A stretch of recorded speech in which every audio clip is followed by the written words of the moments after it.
ஆண்டுடைய நாமம் மையப்படுவதாக. நாம் ஒருவரை ஒருவர் தேவனுடைய வார்த்தை மூலமாய் சந்திப்பதற்கு கர்த்தர் கொடுத்த எல்லா கிருபைகளுக்காக கர்த்தருக்கு ஸ்தோத்திரம். கர்த்தர் உங்களை ஒவ்வொருவரையும் ஆசீர்வதிப்பாராக. தொடர்ந்து ஒரு வசனத்தை நாம் பார்த்து கொண்டு வருகிறோம். மாமிசத்தின்படி நடக்கிறவர்கள் மாமிசத்துக்குரியவர்களே சிந்திக்கிறார்கள். ரோமர் 8:5. ஆவின்படி நடக்கிறவர்கள் ஆவிக்குரியவர்களே சிந்திக்கிறார்கள். மாம்ச சிந்தை மரணம், ஆவியின் சிந்தை ஜீவனும் வாழ்வும் சமாதானமும் அமைதியும் என்று.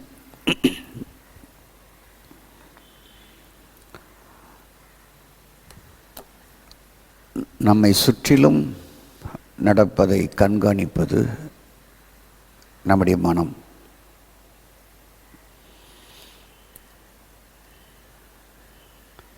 நம்மை சுற்றிலும் பல ஆயிரம் மக்கள், பல கோடி மக்கள் வாழுகிறார்கள். பல ஆயிரம் தீமைகளை, மோசமான நிகழ்ச்சிகளை நாம் காதுகளில் கேட்கிறோம். ஸ்தோத்திரம். ஆண்டவர் நமக்கு ஒரு ஸ்பெஷலாக ஒரு கிஃப்ட் கொடுத்திருக்கிறார். ஆவியின்படி வாழ்கிற வாழ்க்கை அல்லது ஆவியின் சிந்தை, ஆவியின் மனம், ஸ்பிரிட் ஆஃப் மைண்ட் ஒன்றை கொடுத்திருக்கிறார்.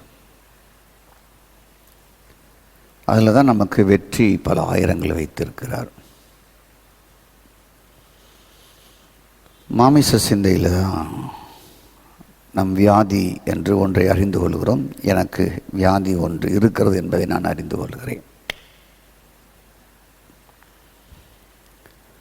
அதில் தான் நம்முடைய மனசு போராடுது. அது எப்படி நீக்க, அது எப்படி ஒழிக்க, எந்த மருத்துவரை பார்க்கலாம், அதை குணமாக்க எப்படி, இதெல்லாம் மாமிசத்தில் இருக்கிற எண்ணத்தினால் அசை போடுவதால் உருவாகிறது.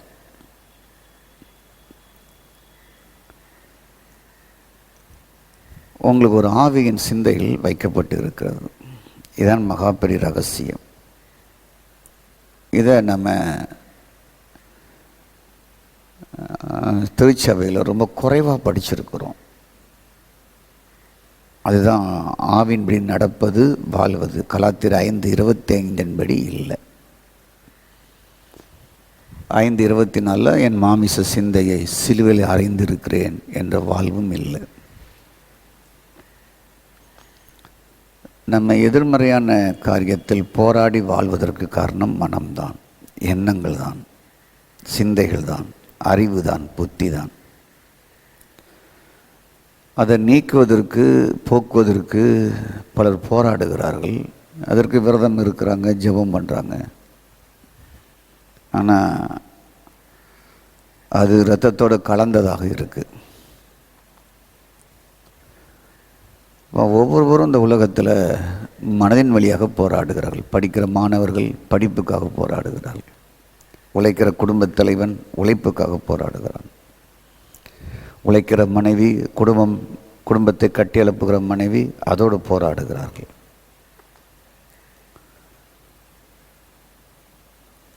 இந்த உலகத்தில் நீங்கள் ஒரு உயர்ந்த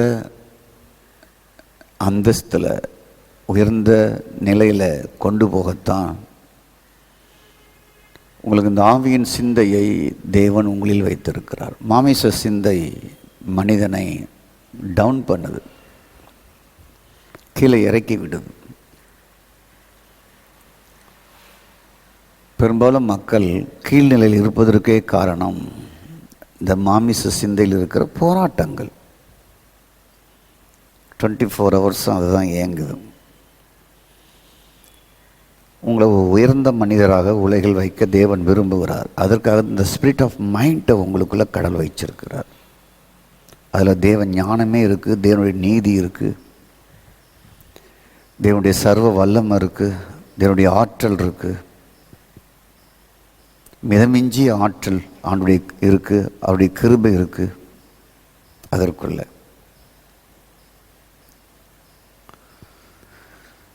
எனக்கு மாமிசத்தின் மனிதன்படி வாழ்கிற வாழ்க்கை இல்லை என்ற ஒரு நல்ல முடிவை நீங்கள் எடுக்கணும். அப்போ தான் ஆவியின்படி ஆவியின் மனதின்படி நடக்கிற ஒரு வாழ்க்கை தொடங்கும். அதை பற்றி தெரியாட்டா, ஒருத்தன் பாஸ் பண்ணதே தெரியாட்டா எப்படி, ஃபெயில் ஆகிட்டேன் அப்படின்னு நம்பிக்கையில் இருந்தால் எப்படி அடுத்த கிளாஸுக்கு போவான்?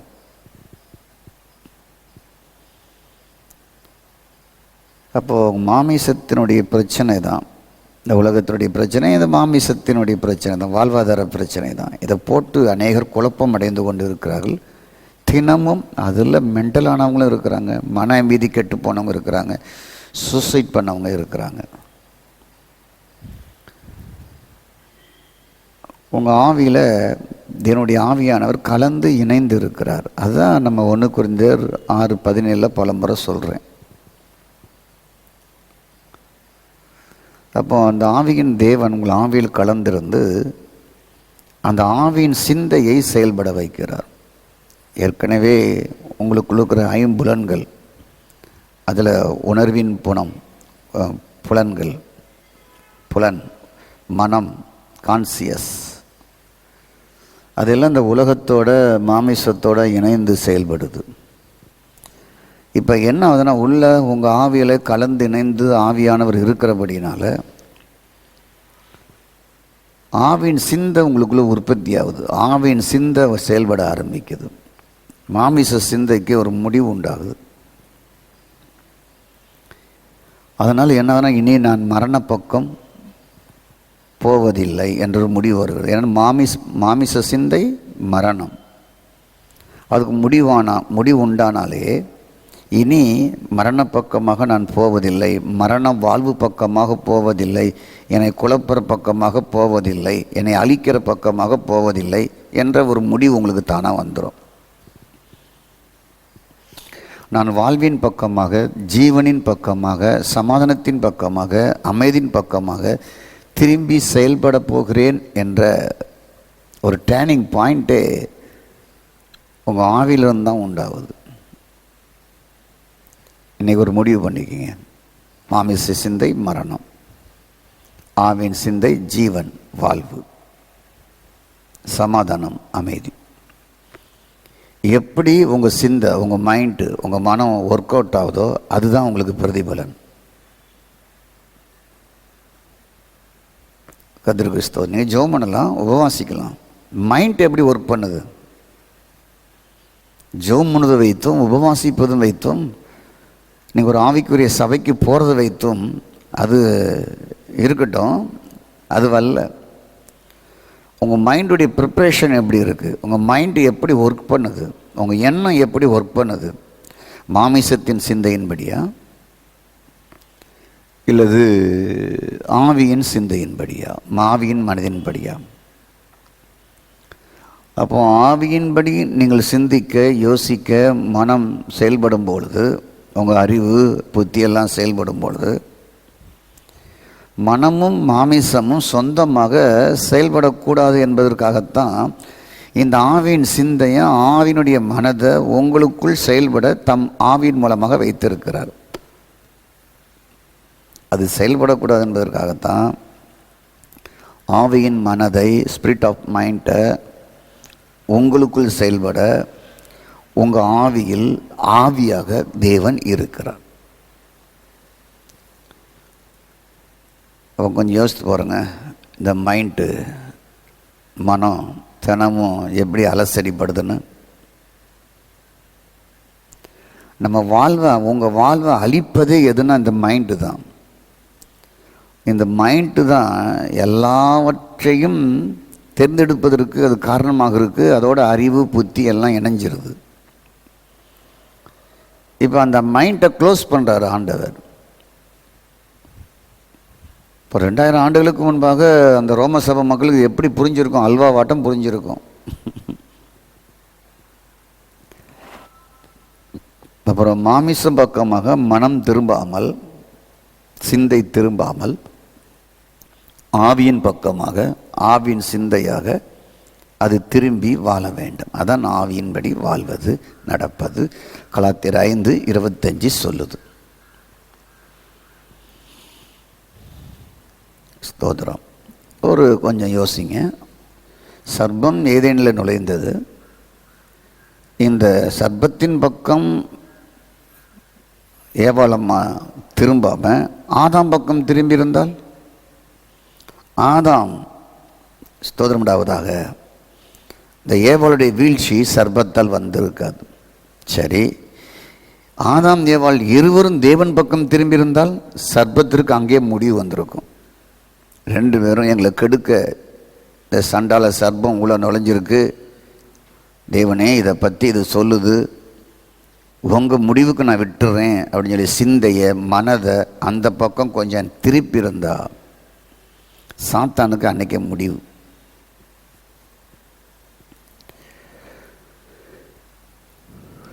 ஸ்தோத்திரம். அப்போது உங்கள் மனம் இனி மாமிச பக்கம் இல்லை, ஏன்னா அதில் மரணம் இருக்குது. இந்த மாமிச மணல் தான் வியாதி, கஷ்டம், துன்பம், துயரம், பாடு, கெடுப்பது, அழிப்பது எல்லாமே. இதெல்லாமே மரணத்தின் வகைகள். இதெல்லாம் மரணத்தின் வகைகள்.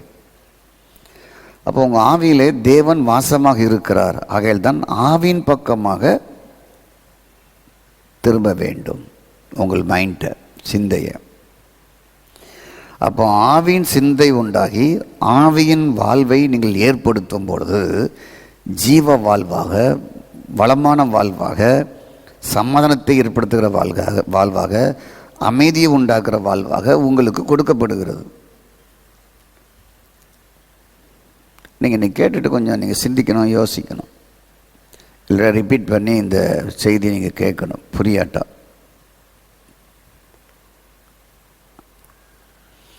அப்போது நீங்கள் மனதில் போராடுகிறீர்கள். காரணம் என்ன? மனதில் போராடுகிறதுபடினாலே காரணம் மனதையும் மாமிசத்தையும் சிலுவையில் அறையவில்லை. அதன் ஆசை இச்சைகளை சிலுவையிலே அறையவில்லை. அதுதான் டேஞ்சரான ப்ராப்ளம். மீண்டும் நம்ம ரோமர் 6ஆம் அதிகாரத்துக்கு தான் போகணும். இனி நான் அல்ல, கிறிஸ்து இயேசு தான் என்னில் வாழ்கிறார், நான் சிலுவையில் அறையப்பட்டு இருக்கிறேங்கிற வாழ்வுக்கு நேரம் போகணும். கிறிஸ்துவனுடையவர்கள் தங்களுடைய மாமிசத்தையும் அதை ஆளுகை செய்கிற ஆசை, மனம், எண்ணம், இச்சை, சரியற்ற தவறான மனநிலை, இவையெல்லாம் சிலுவையில் அறைந்து இருக்கிறார்கள். எங்கே இருக்குது? கலாத்தியர் 5:24. இந்த மனதையும் மாமிசத்தையும் சிலுவையில் அறையாதனால தான் வீட்டில் பிரச்சனை, நாட்டில் பிரச்சனை, குடும்பத்தில் பிரச்சனை. யாரால்? கிறிஸ்தவர்களால், கடவுளுடைய பிள்ளைகளால்.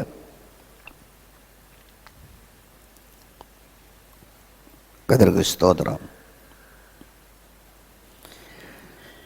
அப்போது மாமிசம், மனம் செயல்படுவதை சிலுவையில் அறையப்படலை.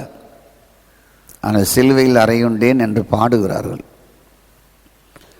அரைஞ்சிட்டா எதுக்கு ப்ராப்ளம் வருது? அதான் அரைஞ்சிட்டானா செத்து போச்சுன்னு அர்த்தம் இல்லை, செயல்படலைன்னு அர்த்தம் இல்லையா? பழைய மனிதன் அவரோடு சிலுவையில் அறையப்பட்டான். இப்பொழுது நீங்கள் புதிய மனுஷனை தரித்து இருக்கிறீர்கள், புரிந்து கொள்ளுங்கள். நீங்கள் பல ஆண்டுகளாக இந்த மனதில் போராடுகிற மக்களையும் வாழ்க்கையில் போராடுகிற மக்களையும் கண்டு வியந்திருக்கலாம்.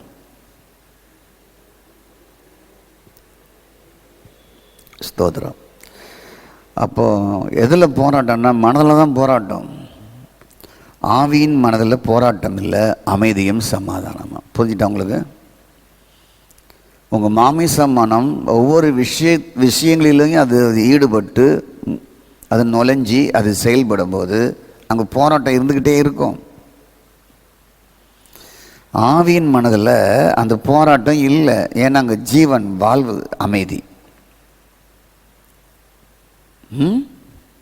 ஸ்தோத்திரம். அப்போ இந்த ஆவியின் சிந்தை, ஆவியின் மனம், ஸ்பிரிட் ஆஃப் மைண்ட் என்பது ஒரு சீக்ரெட், ரகசியம். அது ஆழமானது, போதிக்கப்படாத ரகசியமாக மறைமுகமாக அது இருக்குது. இது ஆயர்கள் நல்லா கற்று தேர்ந்து மக்களுக்கு சொல்லணும். கர்த்தரின் மேய்ப்பர் இருக்கிறார், பாதம் கல்லிடாது, இதையே பிரசவம் பண்ணிடக்கூடாது. பற்றாத நீருற்று போல் இருப்பாய், இதையே சொல்லிட்டு இருக்கக்கூடாது. இது எல்லாருக்கும் தெரிஞ்சது தான். பாருங்கள், எல்லா செய்தியுமே ஒரு அரைச்சமாகவே அரைக்கிற மாதிரி இருக்கும். அதே ஆபிரகாம், அதே ஈசாக்கு, அதே யாக்கோபு, அதே பேதுரு, அதே யூதாசு, அதே எஸ்தரு, அதே யோசபாத்து, அதே மோசே வந்துட்டு போவார் வாரம் வாரம். நீவா ஒரு தியானம் பண்ணி கொடுக்குற செய்திகள் அவ்வளோ இல்லை, ரெவலேஷனோட கொடுக்குற செய்திகள் இல்லை. அதுதான் மக்களும் என்ன பண்ணுறாங்க, அதையே பிடிச்சிட்டு ஜோம் பண்ணிகிட்டு இருக்கிறாங்க. இப்போது நமக்கு என்ன இல்லை, இப்போ உங்களுக்கு ஒரு 57வது செய்தியாக பேசுகிறேன். சுமார் 28 மணி நேரம் அந்த செய்தியை உங்களுக்கு கொடுத்துருக்குறேன் இது வரைக்கும். கர்த்தருக்கு ஸ்தோத்திரம். நல்லா கவனிங்க. அப்போ 28 மணி நேரம் இந்த ஆவியை பற்றி நான் பேசுகிறேன்னா, நான் ஒரு 150 மணி நேரத்துக்கு இதை பேசுறதுக்கு நான் எடுத்துக்கிட்டு இருக்கிறேன். அப்போ எவ்வளோ ஆழமான கருத்துக்கள் இதில் வேதத்தில் இருக்குது. ஸ்தோத்திரம். அப்போ ஆவியின் சிந்தை, ஸ்பிரிட் ஆஃப் மைண்ட் என்பது ஒரு போதிக்கப்படாத ஒரு ரகசியமாக இருக்கிறது, சீக்ரெட்டாக இருக்குது.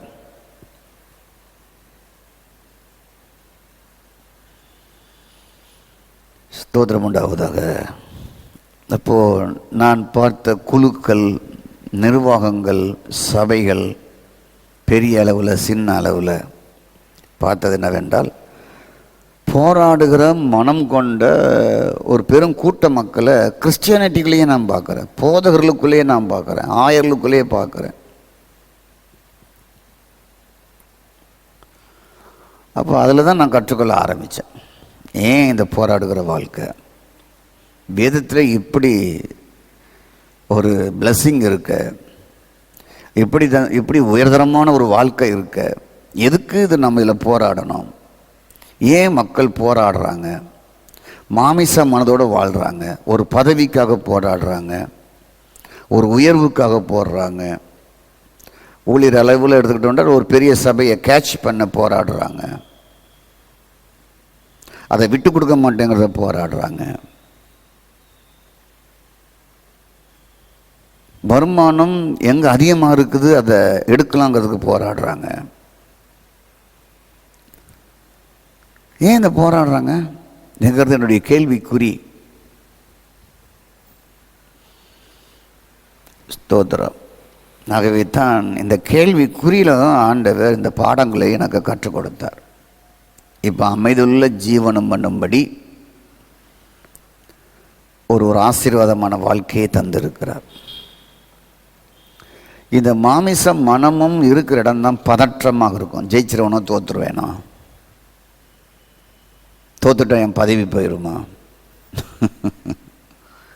நான் ஏழை ஆயிடுவேனா பணக்காரனாவானா, நோய் போகுமா போகாதா, எனக்கு பொறுப்பு கொடுப்பாங்களா பொறுப்பு கொடுக்க மாட்டாங்களா, நான் நல்லா எழுதுனேன் பாஸ் பண்ணணும்னா பாஸ் பண்ண மாட்டானா, எனக்கு இவர் சப்போர்ட் பண்ணுவாரா சப்போர்ட் பண்ண மாட்டாரா,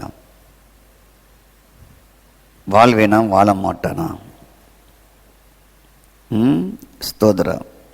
இந்த மாமிச மனம் உங்களுக்குள்ள இருக்கிற வரைக்கும் இந்த பதற்றம் இருக்குது. ஜெபம் கேட்கப்படுமா கேட்கப்படாதா, ஏன் இருக்குது? நீ தான் ரட்சிக்கப்பட்டாச்சு இல்லை, எதுக்கு இருக்குது? 1000 பதற்றம் இருக்குல்ல. உங்களை ஆவியில் ஒரு தெளிவு இருக்கா? ஸ்தோத்திரம். ஆவியில் தெளிவு இல்லையே. ஏன் இல்லை? ஏனென்றால் தென்னமும் இயங்குவது மனமும் மாமிசமாக மக்களுக்குள் இருக்கிறது. அப்போ சகல சச்சரவுக்கும் காரணம் என்ன? மனம். சகல கலவரத்துக்கு, வீட்டு கலவரமோ, ஊர் கலவரமோ, சவக்கலவரமோ, ஸ்தாபன கலவரமோ, அரசியல் கலவரமோ, மத கலவரமோ, எல்லாத்துக்கும் காரணம் என்ன? மனம். ஒருத்தருக்கு போட்டியாக 10 பேர் எழும்புறாங்களா, அதுக்கு காரணம் என்ன? மனம். ஒருத்தர் பகைக்க, ஆவிக்குரியவர்களே பகைக்க காரணம் என்ன? கிறிஸ்தவர்களே பகைக்க காரணம் என்ன? மனம். கிறிஸ்தவர்கள் தரைக்குறைவாக இணையதளத்தில் எழுதி வைப்பதும் யூடியூப்பில் போடுவதற்கும் காரணம் என்ன? மனம். ஒவ்வொருவரையும் குறை சொல்வதற்கு காரணம் என்ன? மனம். இது என்ன மனம்? இதான் மாமிச மனம். ஆவியின் மனதிற்கு அது இல்லை. அப்போ எங்கே உனக்கு அமைதி இருக்கும்? எங்கே பீஸ் ஆஃப் மைண்ட் இருக்கும்?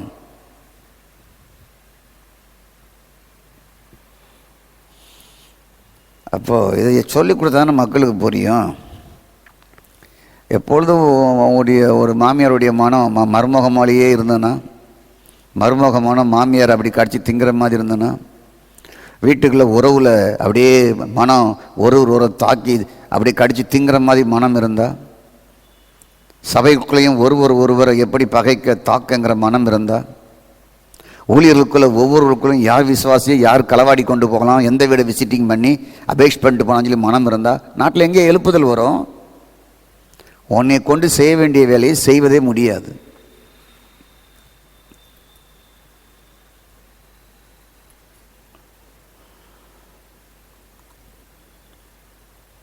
அப்போது உங்கள் ஆவியின் மனம், உங்கள் ஆவியின் சிந்தை தேவனுடைய காரியங்களுக்காக அமைக்கப்பட்டது. புரிஞ்சு கொள்ளுங்க. இந்த உலக காரியங்களுக்காக அமைக்கப்பட்டதல்ல. ஆவியின் மனம் எதற்காக வைக்கப்பட்டு இருக்கிறது? ஏன் வைக்கப்பட்டு இருக்கிறது? எதற்கு கொடுக்கப்பட்டு இருக்கிறது? ஆவியின் சிந்தை எதற்கு?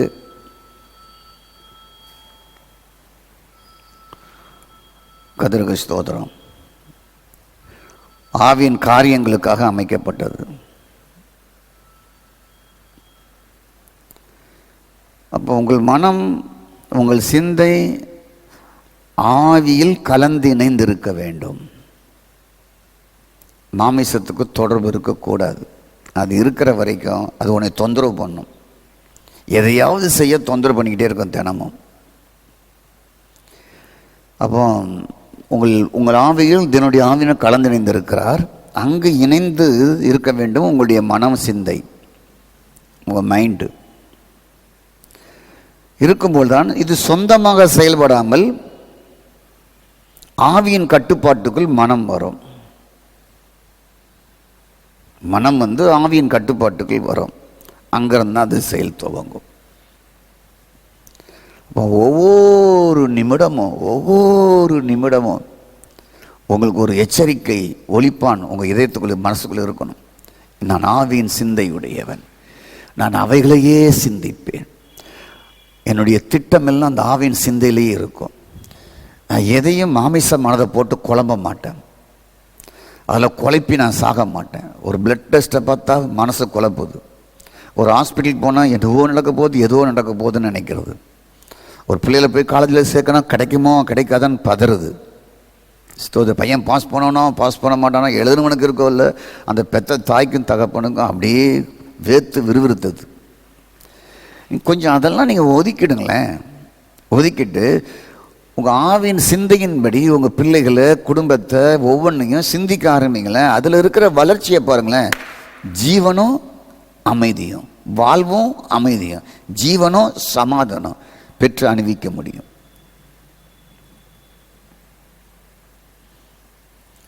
உங்கள் ஆவியின் சிந்தையாக, உங்கள் ஆவியில் உங்கள் சிந்தை ஆவியின் சிந்தையாக, ஸ்பிரிட் ஆஃப் மைண்டாக, ஸ்பிரிட் ஆஃப் மனமாக, ஆவியின் மனமாக இருப்பது மூலம்தான் உங்கள் மனம் அமைதியும் சமாதானமும் ஜீவன் என்ற வாழ்வும் அங்கு உற்பத்தி ஆகிறது.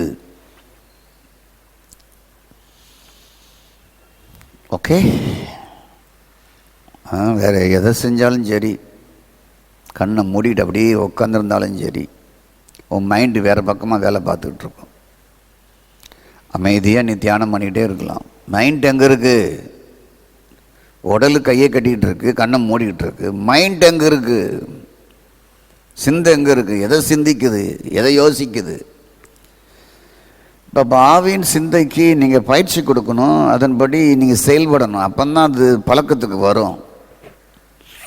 நமக்கு என்ன பழக்கம் கற்றுக் கொடுத்தாங்கன்னா, சர்ச்சில் போனால் கையை தட்டணும், அந்நிய பாஷை பேசணும், ஓன்னு கத்தணும், அப்புறம் எழும்பி போயிடணும். அதான் ஆவியின் பழக்கம்.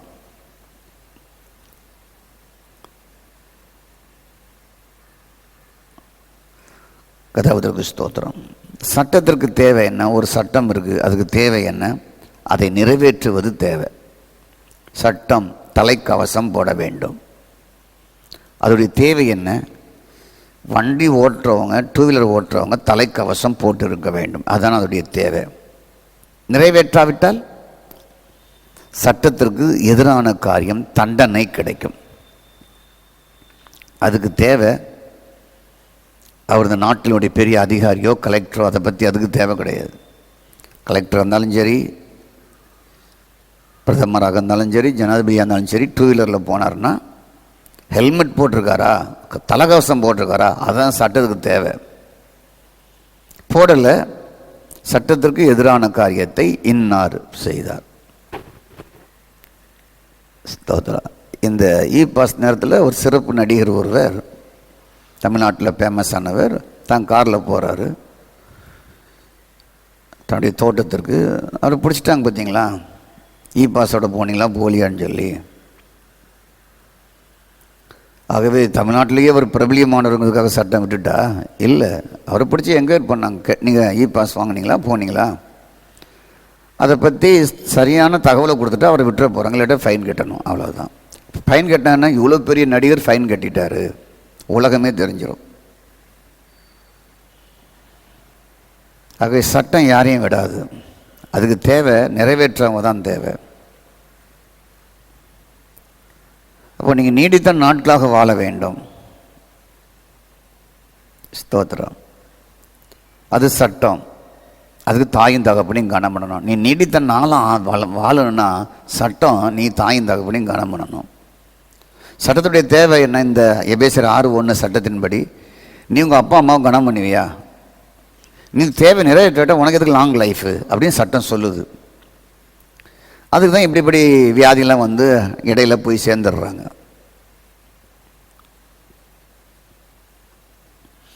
அப்போ எபேசியர் 6:1 நீடித்த நாட்களாய் ஒரு மனுஷன் வாழ வேண்டும் என்றால் அவன் தாயும் தகப்பனையும் கனம் பண்ண வேண்டும்.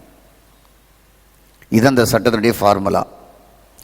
அப்போ வாழ்வு நீடித்திருப்பது கனம் பண்ணும் பொழுது அதற்கு எதிரானது மரணம், சாபம். பழைய ஏற்பாட்டில் தாயும் தகப்பனையும் கனம் பண்ணாட்டா, ஒரு குடிகார மகனாக இருந்தால் அவன் வீட்டுக்கு முன்னாலேயே சபை மூப்பர்கள் அவனை கல்லெறிந்து கொள்ள வேண்டும். உபாகம் புஸ்தகத்தில் போடப்பட்டு இருக்கிறது. அப்போது எபேசியர் 6:1 ஒரு சட்டத்தை நிறைவேற்றுவதற்கு ஒருவன் அதை கை கொள்ள வேண்டும். நீங்கள் யார்? இப்போ ஆவியின் மனிதர்கள். உங்களுக்குள்ள என்ன இருக்குது?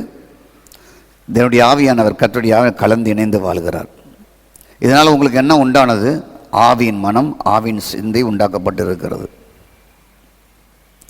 இப்போ ஆவியின் மனம், ஆவியின் சிந்தை உங்களுக்குள்ள இருக்கிறதுனால என்ன ஆகுதுன்னா, தானாகவே நீங்கள் சட்டத்தை ஃபாலோ பண்ணுவீங்க. போராட வேண்டிய அவசியம் இல்லை. குடிகாரனாக இருக்க மாட்டீங்க, தப்பு செய்கிறவராக இருக்க மாட்டீங்க, கெட்டவர்களாக இருக்க மாட்டீங்க, மோசமானவர்களாக இருக்க மாட்டீங்க, விழுந்து போனவர்களாக இருக்க மாட்டீங்க. தானாகவே செயல்படும்.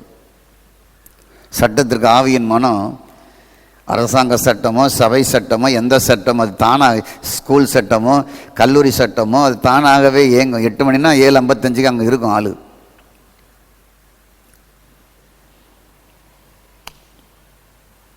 அப்போ சட்டத்திற்கு பயந்து ஐயோ நான் நீடித்த ஆயுளாக இருக்கணும், அப்பா அம்மாவை கனம் பண்ணாட்டா, பழைய ஏற்பாடு. ஐயோ அப்பா அம்மாவை கனம் பண்ணாட்டா நான் நீடித்த நாளாகவே இருக்க முடியாது, நான் குடிகாரனாக இருந்தால் என்னை பிடிச்சி கல்லெறிஞ்சு கொண்டுருவாங்கங்கிற ஒரு பயம் அங்கே இருந்தது. இப்போ என்ன ஆகி போச்சுன்னா, ஆவியின் மனதை உங்களுக்கு கொடுத்துருக்கிறதுனாலே அந்த மனம், அந்த அந்த அந்த இருதயம் என்ன செய்யணும் என்றால் சட்டத்தை அதனுடைய பலனால், ஆவியின் மனம் என்ற பலனால் இலகுவாக செஞ்சு முடித்து லாங் லைஃபோட, சமாதானத்தோட, ஜீவனோட சமாதானத்தோடு அது வாழுது.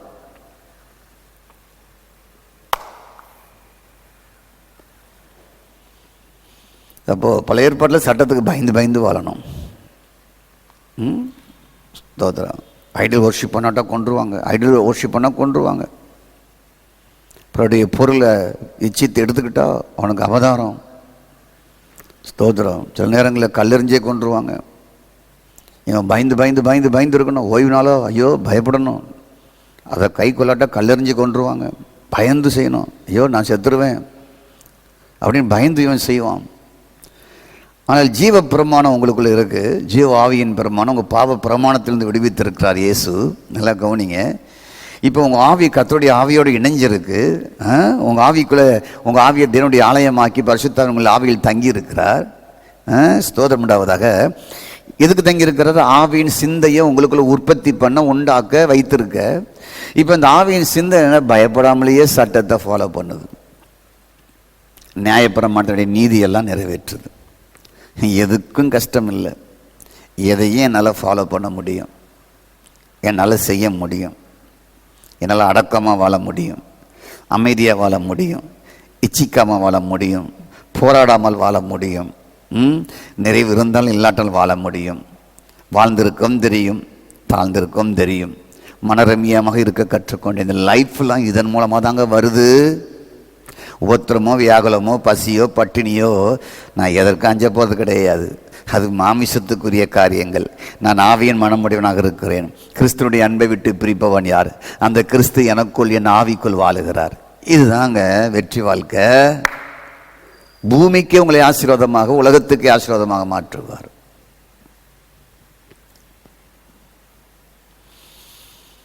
ஆகவே இப்போ மாமிசமானதை நீங்கள் க்ளோஸ் பண்ணணும். ஓகே, இனி செயல்படக்கூடாது. உங்களுக்கு போதிக்கிறேன். நான் இதில் நிறைய ட்ரைனிங் எடுக்கிறேன். முதல்ல நான் ட்ரைனிங் எடுத்துகிட்டு தான் உங்களுக்கு சொல்கிறேன். இது காலேஜில் லெக்சரர் மாதிரி நான் பேசலை, ஸ்கூலில் பாடம் நடத்துகிற டீச்சர் மாதிரி உங்களுக்கு சொல்லலை. முதல்ல என் மனதை ஆவியின் மனதாக மாற்றிட்டு உங்கள்கிட்ட நான் பேசுகிறேன். மாமிச மனதை களைத்து விட்டு நான் உங்களிடத்துல பேசுகிறேன். கங்களை மூடி ஜெபிப்போமா? போராட வேண்டியதில்லை மாமிச மனதோடு. எங்கள் நல்ல ஆண்டவரே மை துதிக்கிறோம். இந்த உலகத்தில் இருக்கிற அனைத்து போராட்டங்களுக்கும் காரணம் மாமிச மனம். ஆண்டவரே, இந்த மாமிச மனம்தான் எங்களை போராட வைக்கிறது. இந்த மாமிச மனம்தான் எல்லா அழிவுக்கும் காரணம். இந்த மனம்தான் எல்லா தீமையும் செய்வதற்கு காரணம். இந்த மனதை எங்களிருந்து எடுத்து போட்டிட நீர் எங்களுக்குள் ஆவியாக வசித்து, ஆண்டவர் எங்கள் ஆவியோடு கலந்து இணைந்து எங்களுக்கு ஒரு ஆவியின் மனதை வகித்திருக்கீங்க. இனி அதன்படி தான் வாழ வேண்டும். மாமிசத்தின்படி வாழ்வது எனக்கு அல்ல என்று அதை வெறுத்து ஒதுக்கி தள்ளிவிட்டு, அதை ஆசை இச்சைகளை சிலுவையை அறைந்து விட்டு, கலாத்தியர் 5:24 படி இனி நான் வாழ்வதல்ல, கிறிஸ்து இயேசுவே என்னில் வாழுகிறார், எல்லா இடங்களிலும் மனரமியமாக இருக்க கற்றுக்கொண்டேன் என்ற சவாலோட ஆவியின் மனதை கொண்ட வாழ்க்கை வாழ உதவி செய்யுங்க. இயேசுவின் நாமத்தில் பிதாவே, ஆமென். இது வானத்தின் வாசல், என் இயேசையா, ஆசீர்வாதத்தின் வாசல்.